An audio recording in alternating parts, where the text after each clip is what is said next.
And we are retaking this story from earlier. South African President Cyril Ramaphosa has hinted that the government could be open to discuss private operation of heavy-haul rail lines. Mining companies are prepared to increase their investment in projects in South Africa by 84% if the government tackles the dysfunction plaguing the processing of mining permits and approvals for self-generation projects, as well as constraints facing the railways and ports. Here are the details of this and more from across the continent.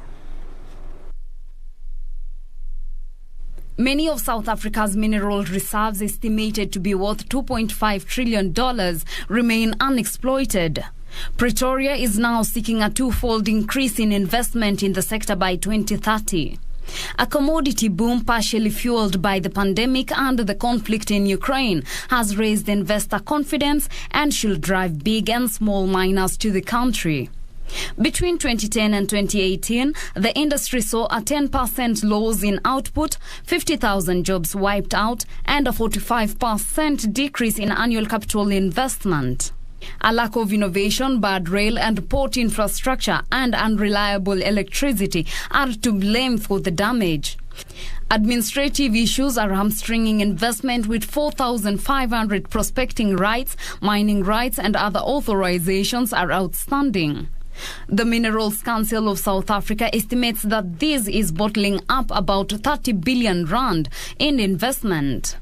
While delays in obtaining authorizations for renewable energy projects by the miners is holding back a further 65 billion rand that the industry is prepared to bring to the table. Meanwhile, Mylas, an Egyptian last-mile delivery and fulfillment innovation company, has announced the closing of a $9.6 million round led by Lorax Capital Partners to scale and expand their operations in Egypt and North Africa.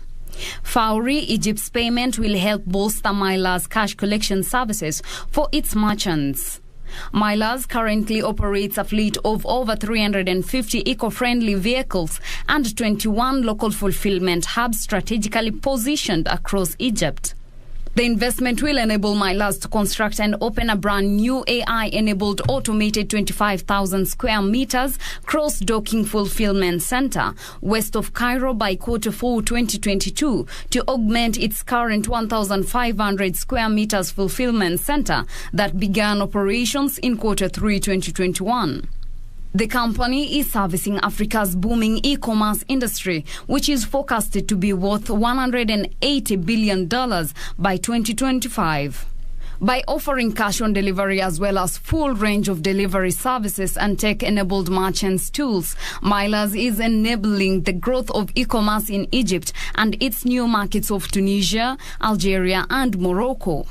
Finally, Airtel Africa has reported a revenue growth of 20.6% for the full year 2022 to $4,714 million. Airtel Africa has a presence in 14 countries, primarily in East Africa, Central and West Africa. Constant currency underlying revenue grew 23.3% for the year and 19.1% in Q4.